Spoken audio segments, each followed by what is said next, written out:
Take up is transitive and separable. There are a few different meanings.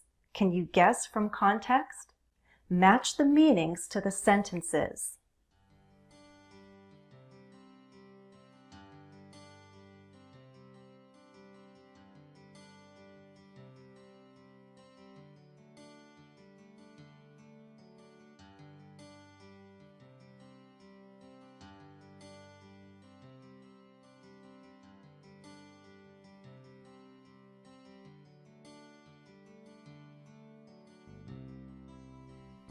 Here are the answers.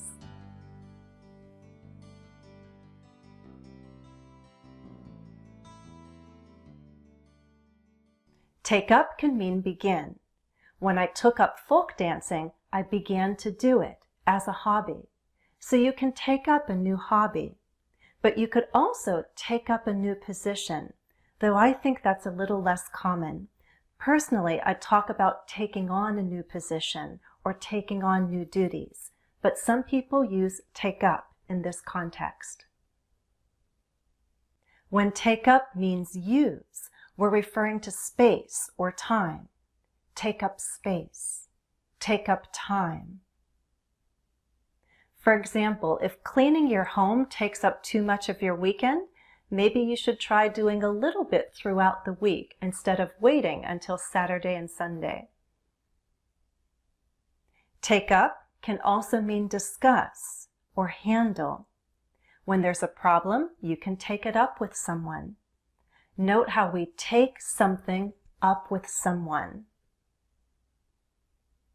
Often we use the phrase take the matter up with someone, meaning you discuss a certain matter with someone, or you deal with a certain matter. Answer these questions for practice. Name a hobby that you enjoy. When did you first take it up? Name something other than work that takes up a lot of your time. If you had a complaint about something in your town, who would you take it up with?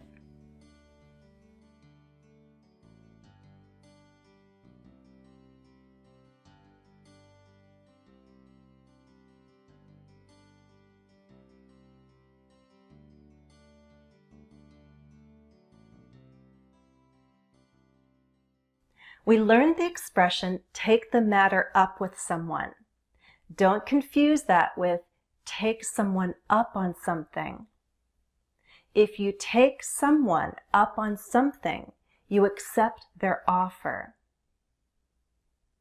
For example, if your friend jokingly offers to help you clean your house, you may say, "Hey, I just may take you up on that." Hey, I might take you up on that. Thanks. I might take you up on that. I might take you up on that one day. Look down all by itself doesn't need an object. Literally, to look down means to lower your eyes. You can look down at the floor. You can look down at your feet. Look down on needs an object. It's transitive. You can look down on something. You can look down on someone. Do you remember why I didn't learn to cook for a long time? I just felt there were more important things to learn first. I also had other people to cook for me, and they were really good at it. Now, of course, I understand it's wrong to look down on cooking. Cooking is a skill, and a very good one. I've really grown to appreciate people who cook well. Some have built careers on their cooking skills, and they don't just work in restaurants. There are those people who love to teach others to cook, and they're amazing at it. So what's another way to say look down on something?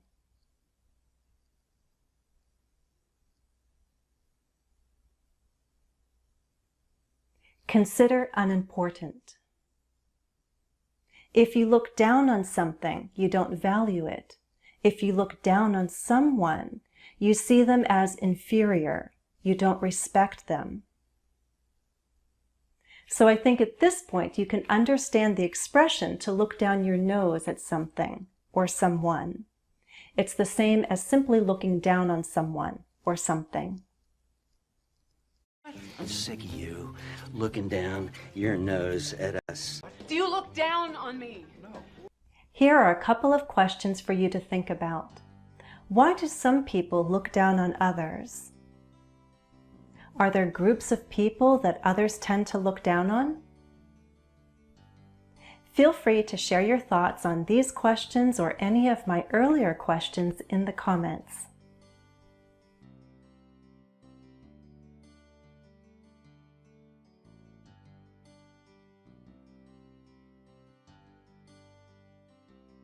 We've studied 3 common phrasal verbs: turn around, take up, look down. Do you think you remember phrasal verbs from previous lessons? Let's review a little. I promise it won't take up too much time.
That's all for now. Remember to review as needed, and I'll see you soon for another lesson.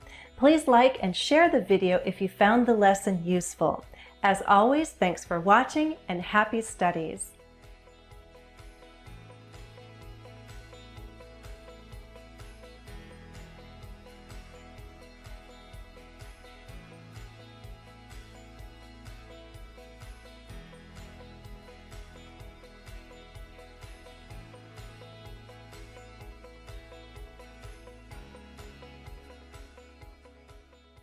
Everyone, visit me on Patreon. You can join to support my online work, get live lessons and bonus videos, and some of you may even want a monthly one-on-one video call.